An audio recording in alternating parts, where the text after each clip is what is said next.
Welcome back everyone. Thanks for tuning into this Dying Light video. Today I got a big tips and tricks video for you guys.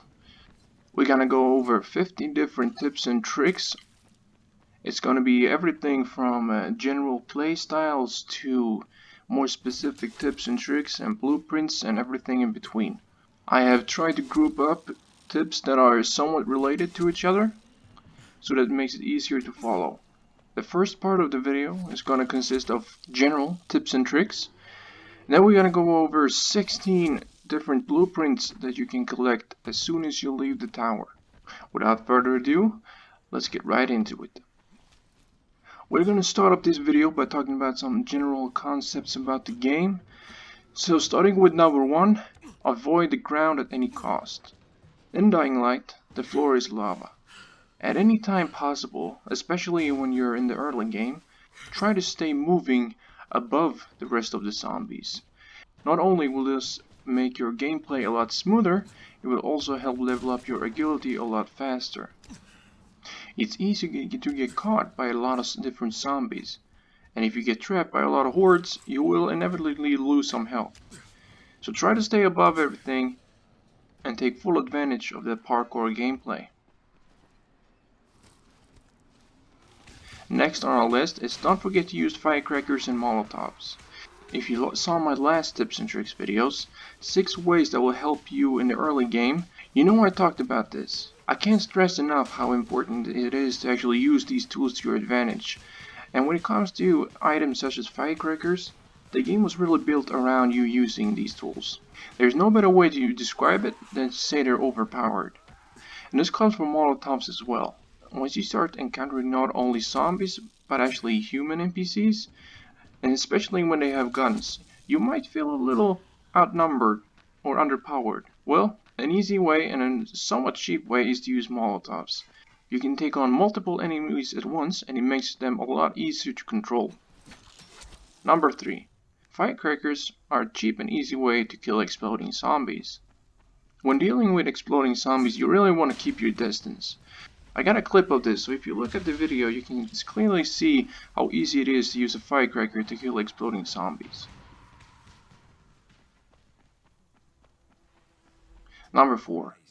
Always visit a quartermaster when you're near one. When you start off with new characters, you don't have that much crafting materials and it might be hard to craft some meds. A quartermaster will often give you a few med packs.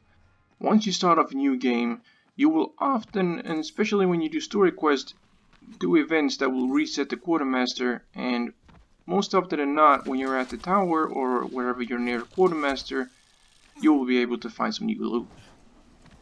While we're on the note of quartermasters, in the tower it might be good for you to know that there are 3 total vendors. 1 free quartermaster at the ground floor, 1 cash trader at the ground floor, and 1 cash trader at floor 19. Their stock refills at the beginning of each day.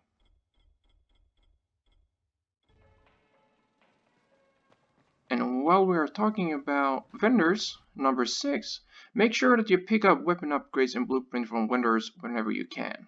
You can actually find all kinds of different weapon upgrades and blueprints from vendors, and they might not always be so easy to spot. Sometimes they appear in the gray slot almost at the bottom. So make sure you double check whenever you're near one, and again, this is more important when you start a new character. Number 7. Start capturing safe houses before you do anything else. Dying in Dying Light can be somewhat punishing. Not only do you lose experience point, but you might also respawn quite some distance from where you actually died. Capturing safe houses will make your life somewhat easier. You see, if you were to die and you have to respawn, the odds are you're gonna respawn at a safe house. So it goes without saying that if you capture the safe house that's closer, it makes dying less frustrating. Number 8. Juggle a lot of different quests at the same time, which means accept all quests. There's no real drawback for you accepting every single side quest and request that you can find from NPCs. Whenever you're at the tower and you see those exclamation marks, run over there and see if there's a quest for you to accept. You want to complete side quests throughout the campaign to keep your level up with the story quest, and like I said, there's no real drawback to accepting every quest. Number 9. Check the time. If you're going off on a run, maybe a run to the bridge or something similar, which we'll talk about later in this video, you might want to check the time before you begin a long outdoor quest. Whether it's story driven or it's a run you make up yourself. You can either do this by looking at your arm, or you can do this from your inventory. On that note and checking the time, number 10. It might be good for you to know that the night lasts only about 7 minutes and the day cycle is about 64 minutes. Number 11. When starting a new game, the normal day and night cycle will not kick in until you complete the first nighttime airdrop mission. It's handy to use this constant daylight to explore the slums for a while. Later in this video, when we start collecting the blueprints, you will see me using this to my advantage. I can run around and collect every single one of them during daylight because the night cycle hasn't kicked in yet. Number 12. When you start feeling comfortable and, I might add, don't have many XP points to lose, try to play there at night, which doubles the agility and power points. If you want to level up fast and you just level up your survival, I would strongly recommend to start playing during the night to challenge yourself and to level up faster. Number 13. Loud noises bring out fast zombies and you don't want that. I think it goes without saying that anyone who knows anything about zombies knows that the noises attract zombies. Well, before I made this video, I didn't know to what extent this actually is true for Dying Light. In the video, you can clearly see me blowing up a barrel and making some noise. And zombies will spawn right next to me. I tried this on a few different occasions and it almost surprises me how true this is. And you almost can't make an explosion without volatiles coming to find you. Number 14. Talking about loud noises, watch out for guys in exposure suits. If you hit their oxygen tanks, they will explode, attracting virals. Again, talking about loud noises, while explosion suits might also deal damage to nearby zombies, they will attract virals. Number 15. Unlock the grappling hook as soon as you can. There's really no other way to put it than when you unlock the grappling hook, you start playing a completely different game. It gets so much more fast paced and you reach places so much faster. Plus late game I would say is almost necessary. Plus, like we're talking about in a few seconds, you can really use the grappling hook for quite a few useful things. Number 16. On that note, use the grappling hook to avoid falling damage. Once you get a hang of it, you might just think that a grappling hook will take you up higher places really fast. Well, Dying Light doesn't really pay respect to physics, and you can really use the grappling hook to save yourself from some long falls and to avoid falling damage. Number 17. We talked earlier in this video about detonating exploding zombies using firecrackers. Well, you can also use the grappling hook to detonate bombers. I got some footage of this, so you can check out the video if you want to know how it looks.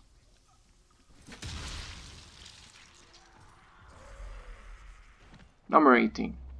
Loot everything and scrap what you can't carry. Almost every weapon that you loot, not talking about throwing weapons, can be scrapped for different types of materials.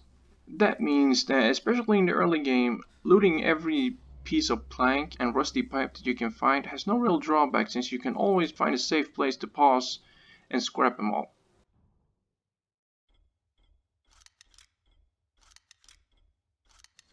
Number 19. Your weapon will always deal damage if thrown, independent of its repair state. If you have a weapon and you want to get one last use of it, or you're in a tricky situation, once you unlock the ability to be able to throw weapons, use this to your advantage. Once you depleted one of your weapons, you can still throw it and deal some good damage. Number 20. If you play the game, you probably know that if you scrap a weapon, you will get metal parts. However, if you're in desperate need of nails, you can actually scrap table legs, nailed plank and floor plank, and instead of getting metal parts, you will be getting nails.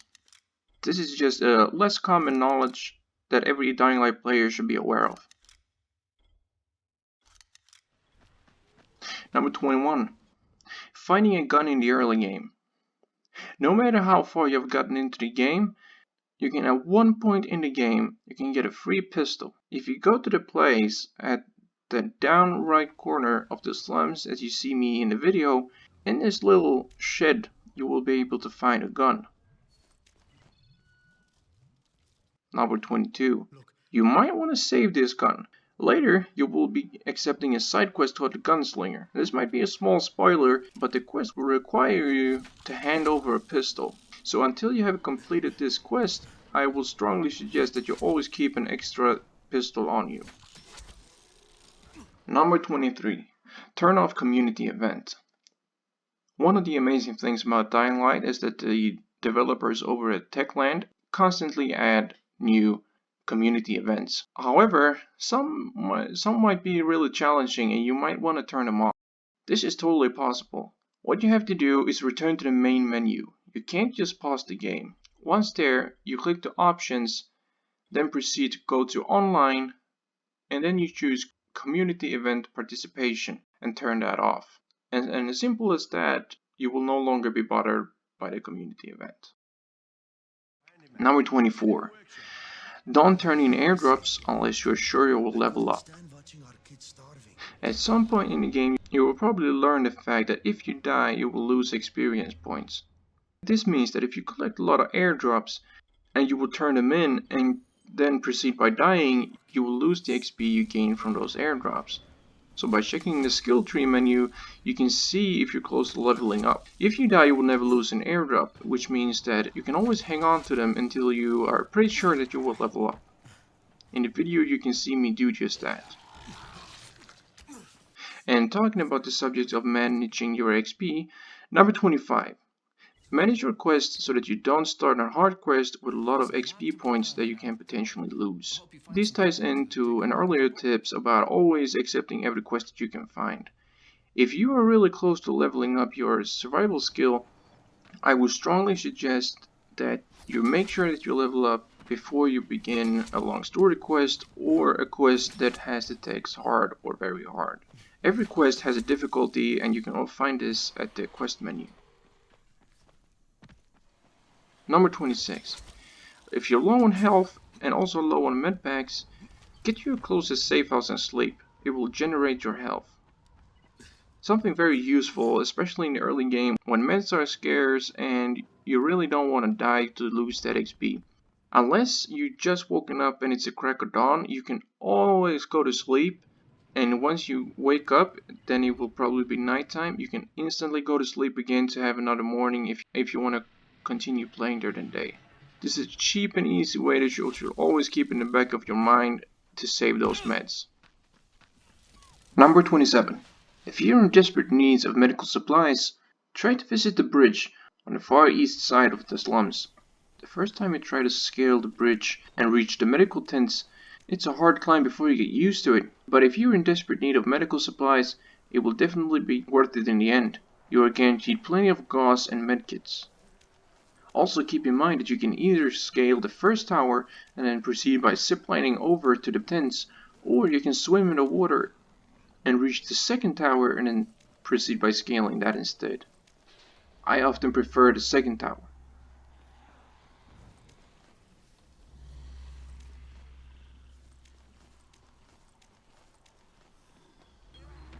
Number 28. Landing on enemies lessen fall damage. Again, before you get a good supply of meds, you might want to save up on those medkits and don't use them more than you have to. And since you still take damage from medium-sized houses, you can always try to aim for a zombie to lessen the damage, maybe even enough so you don't have to use a medkit. Number 29. Camouflage is cheat mode. We talked earlier in this video about using every tool that you're given to your advantage, such as Firecrackers and Molotovs. Well, camouflage is another one of those that kind of just slips away, and you kind of forget that you can even use it. In this video, I got some footage of just how incredibly powerful it actually is. You almost really become invisible to zombies once you use camouflage. Number 30. Zombies can't swim. Deep water is always safe. While this tips might be more viable in Old Town, you should always keep it in the back of your mind. If you're out during the night and you're chased by a lot of zombies, you will lose them if you can swim deep enough. Number 31. Airdrops won't last forever.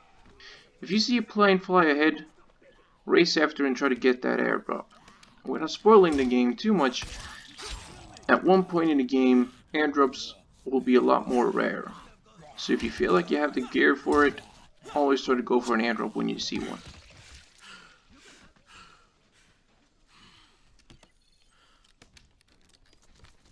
Number 32. Don't sell all your coffee until you completed a quest to turn in 20 coffee. This might not be for everyone, but it's one of those things that you can keep in the back of your mind.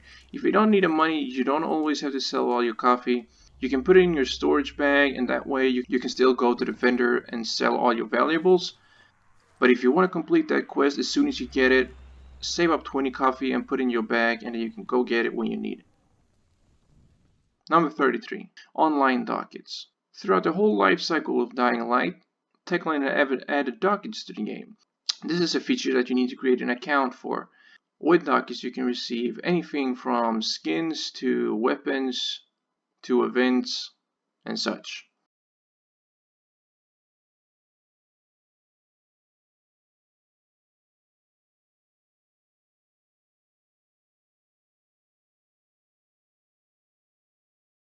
Number 34.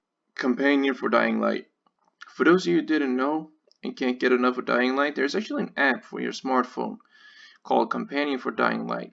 It allows you to control a group of runners to complete more and more difficult runs both in the slums and Old Town. Sometimes they'll come back with items that's only usable in the app, but they also have a chance to bring you back everything from small crafting materials to medkits to weapons upgrades. So if you can't get enough in Dying Light, I would strongly recommend you download it and try it. That was all the concrete tips and tricks for this video. Following this, I got 16 different blueprints, all located in the slums. In this video, you can see me clearly run out and collect every single one of these blueprints the second I leave the tower. This ties into an earlier tip when we talked about how the day and night cycle won't kick in immediately. A couple of these blueprints, however, does require a lockpick. You start the game with one, and I managed to get by using just that one. However, if you're inexperienced, just be aware that you might need a few extra lockpicks in case you break a few. Without further ado, let's get into it. Number 35 on our list, the EXPcalibur. In the farmost down right corner of the map, way out in the ocean, there's this lonely rock with a corpse and a sword sticking out. If you interact with this sword long enough, you will eventually pull it out, adding the sword to your inventory. If you stick around for a few seconds, however, the corpse will start burning, and after a short while, in its place you will be able to find a blueprint. With this blueprint you can craft the EXPcalibur.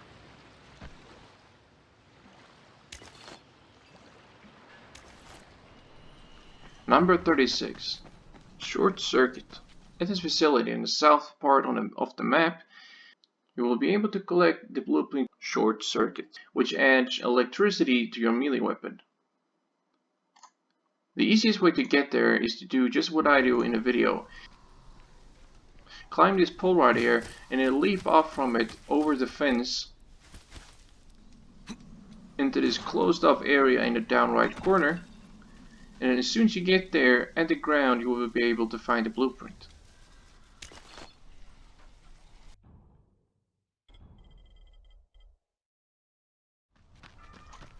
Number 37. The Dentist. This blueprint can add a toxic effect to crowbars. In the southwest part of the slums, where you see me at the map, you can find these warehouses, and outside there's a smaller tent. Simply proceed into this tent, and at this desk you will be able to find the blueprint.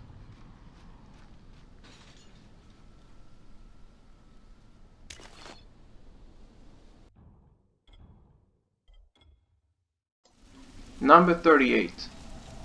Filthy Blade.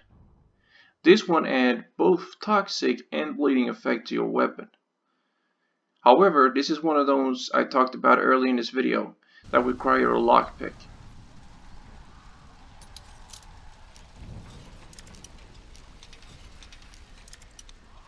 But if you're lucky, you will get it without breaking one.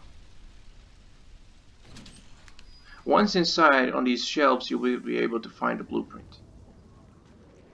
And while it can only be applied to long knife and short knife, its effect is quite strong. Number 39. Poison Pen. This blueprint adds toxic effect to a police platoon. You find this blueprint outside what I believe is the school in one of these tents.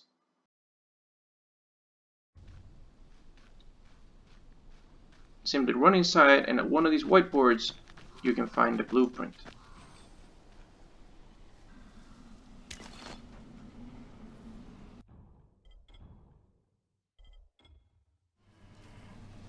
Number 40. Stinky Edge.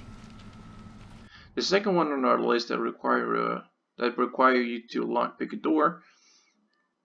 At the upper west side of the slums, at this motel-like building, you will be able to find this locked door on the upper floor.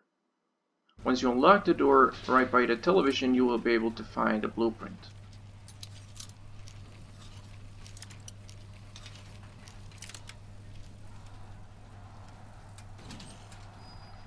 This one also adds toxic, but to a large variety of weapons.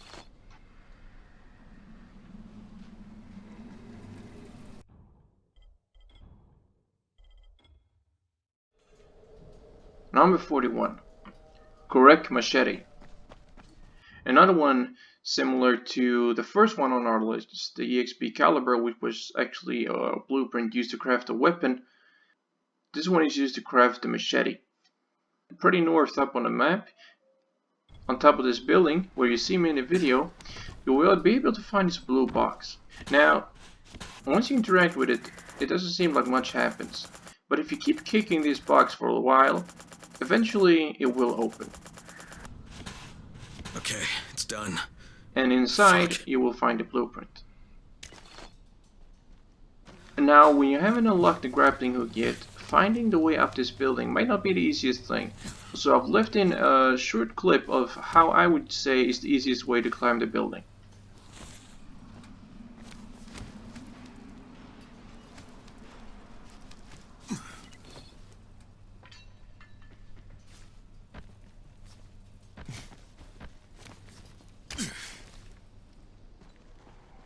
Number 42.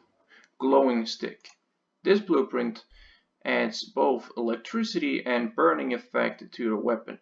Up on the bridge over the train tracks inside of this bus, you will be able to find the blueprint.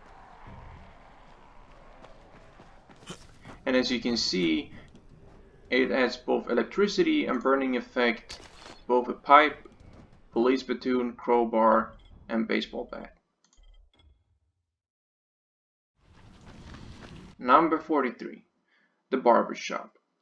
Almost the center of the map, a little bit north of the tower.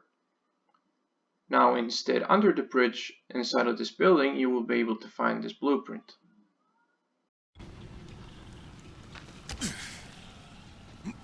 This one only adding bleeding effect to your weapon, however it can be applied to quite a variety of weapons.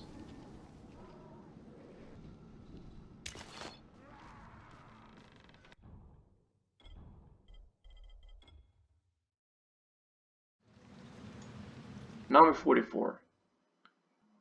The Electricutter. Close to the sea at the eastern part of the map. Inside this small house surrounded by a fence, you can find the blueprint inside of this box. The Electricutter adds both electricity and bleeding effect to a weapon.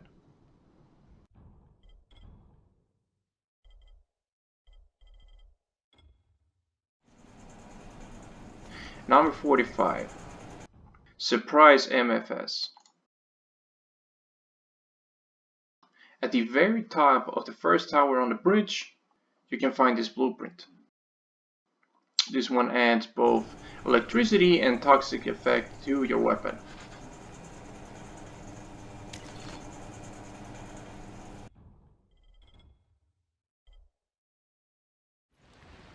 Number 46. Cattle Stamp. Over at this pier, Regardless of how far you progress to the story, since the look of this place changes, you will be able to find the blueprint. Inside this small house, at the north part of the pier, laying on a table, you will be able to find the blueprint. This blueprint can apply bleeding effect to small hammers. Number 47. Puke'N'Nuke. Very close to the last blueprint. If you start to climb the mountain north of the last blueprint, you can find a box containing this blueprint. This blueprint adds both toxic and burning effects to a very large variety of weapons. I highly recommend you pick this one up.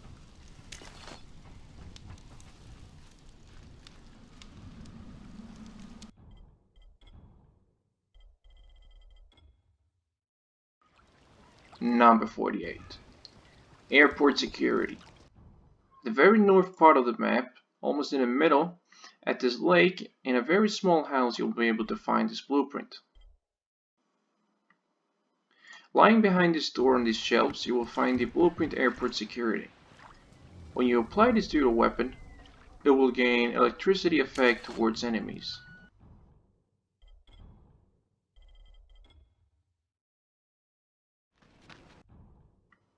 Number 49. Stay down. Very close to where we just were, at the very north part of the map, you have this construction site area under this half-finished bridge. Inside one of these, if you want to call them barracks, on this desk you will be able to find the blueprint. When you apply this blueprint to a weapon, you will gain the impact effect. And finally, the last tip in this video, number 50, the heavy welder. At the very most north part of the map, if you follow this lake to the very top, you will be able to find a small shed. The blueprint is located behind the shed inside this box. This blueprint can be applied to two-handed hammers, pickaxes and two-handed axes, and it applies a burning effect towards enemies. Well, I never thought I would get there, but that was the end of this video. I put a lot of work into this one, so if you liked it, please consider subscribing. It's not very easy to try to make original content for a 5-year-old game. However, as some of you might know, and probably most of you, the new Dying Light DLC Hell Raid is coming up in just a couple of days. So when that drops, I plan to make some more original content and try to keep up to date with those uploads. Thanks to everyone that subscribed so far. Thanks for watching, and I'll see you in the next one.